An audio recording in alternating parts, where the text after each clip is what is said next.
दोस्तों बात उस समय की है जब गुरु रविदास जी को कारागार में बंद कर दिया गया था। दोस्तों राजा बैंड सिंह रातों की नींद और दिन का चैन भी खो गया था। तो उसको सोते जागते उठते बैठते चारों तरफ रविदास जी दिखाई देने लगे।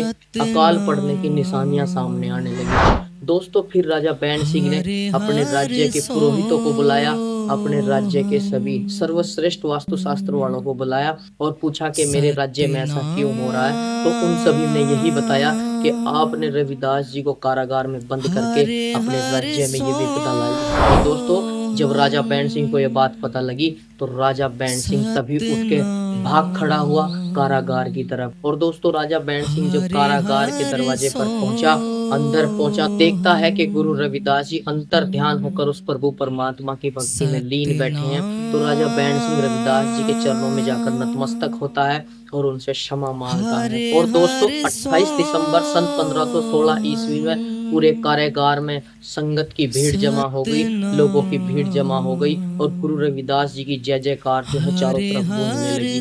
दोस्तों उस समय रविदास जी की महिमा इतनी दूर दूर तक आग की तरह फैल गई थी कि दूर दूर से संगतां जो है कारागार में इकट्ठा होने लग गई और रविदास जी की जय जयकार इतनी गूंज उठी कि राजा के मन का मैल ही उतर गया। तो दोस्तों राजा ने अपना रथ मंगवाया और उस रथ पर रविदास जी को विराजमान किया, खुद रथवान बना, रथ चालक बना और पूरे नगर में रविदास जी को घुमाया। दोस्तों रविदास जी को अपने नगर का राजगुरु घोषित कर दिया। और दोस्तों जब रविदास जी को अपने दरबार में ले गए तो रविदास जी को अपनी राजगद्दी पर बिठाकर उनसे चरणामृत। दिन आगे बढ़ते रहे, रविदास जी लोगों को सत्संग सुनाते थे। रोज दिन पर दिन संगत बढ़ती जा रही थी। एक दिन गुरु रविदास जी ने राजा बैंड सिंह को बैठे हुए पूछा कि राजा अगर कोई मन में इच्छा है तो बताओ, आज तुम्हारे पर प्रभु परमात्मा बहुत मेहरबान है। तो राजा बैंड सिंह कहने लगा कि प्रभु जी आपका दिया हुआ तो सब कुछ है, लेकिन अगर आप बख्शीश कर सको तो इस राज्य में अन्न और पानी की कुरीति को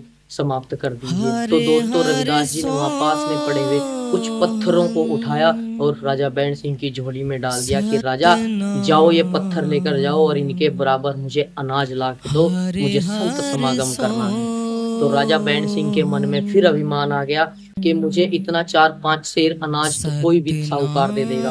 और दोस्तों चल पड़ा अपना लहू लश्कर लेकर, दर बदर भटकता रहा, हर दरवाजे पर दस्तक देता रहा, लेकिन किसी ने उन पत्थरों के बराबर, उन बट्टों के बराबर किसी ने अनाज नहीं दिया। तो राजा बैंड सिंह थक हार कर जब शाम को वापिस आता है और गुरु रविदास जी को कहता है कि गुरु जी इतना अनाज मुझे किसी ने नहीं दिया, ऐसा क्यों? तो रविदास जी राजा बैंड सिंह के मन के बर्तन को पूरी तरह धो मांज कर साफ करना चाहते थे, एकदम पवित्र करना चाहते थे। तो रविदास जी ने कहा कि तुम सारी जगह घूम के आ गए हो, कि तुम एक गांव में नहीं गए जिसको इतिहास में आदि माजरा गांव के नाम से जाना गया। उस गांव में वो लोग रहते थे जो राजा महाराजाओं के उत्पीड़न के बाद जातिवाद के कारण, छुआछूत के कारण नगर से निकाल दिया जाता था। दोस्तों राजा बैंड सिंह को कहा कि उस गांव में जाओ, वहां तुम्हारी समस्या का समाधान जरूर हो जाएगा।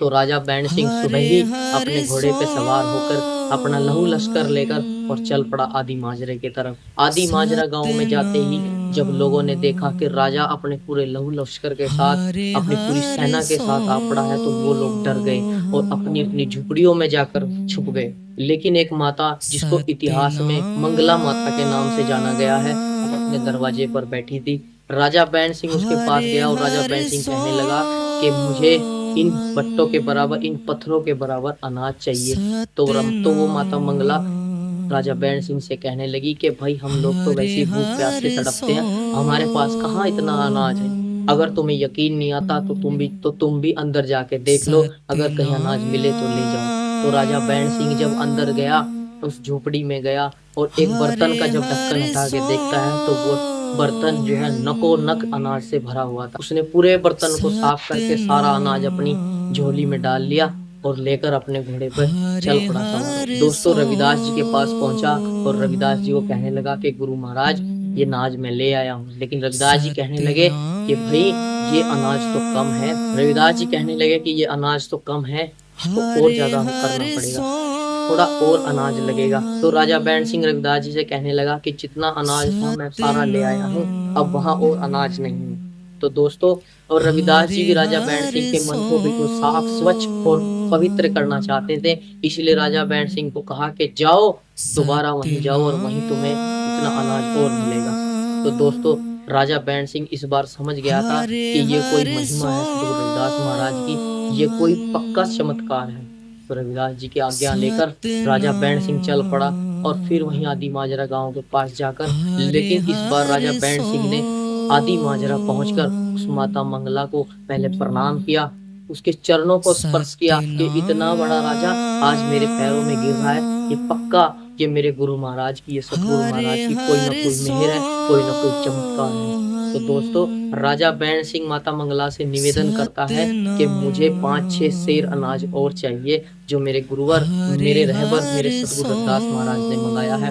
तो जब सारी व्यर्था माता मंगला को बताई, तो वो भी गुरु महाराज का धन्यवाद करने लगी और कहने लगी, जिसने खाली भंडार भरे हैं वो अब क्यों नहीं भरेगा। जाओ राजा, तुम फिर देखो, अगर सतगुरु रविदास महाराज की ऐसी इच्छा है तो तुम्हें अनाज वहां दोबारा जरूर मिलेगा। तो राजा बैंड सिंह जब उस बर्तन का ढक्कन दोबारा हटा के देखते हैं, तो दोस्तों वो फिर से नकानक भरा हुआ दिखता है और राजा बैंड सिंह सतगुरु रविदास महाराज की जय जयकार करते हुए और गुरु रविदास जी की जय जयकार करते हुए उस बर्तन को खाली करते हैं और फिर वापिस लेकर सबको आमंत्रित करके जाते हैं कि गुरु रविदास जी ने समागम रखा है, सत्संग रखा है, लंगर रखा है, आप सभी को वहां आना है और गुरु रविदास जी के आशीर्वाद के पात्र बनना है। तो दोस्तों, राजा बैंड सिंह वहां से उस अनाज को लेकर फिर रविदास जी के पास गया और वहां उन्होंने सारी व्यथा सुनाई। तो संगत में भी रविदास जी की जय जयकार बोलने लगी, चारों तरफ रविदास जी महाराज की जय जयकार बोलने लगी, पूरे पहाड़ों में रविदास जी की जय जयकार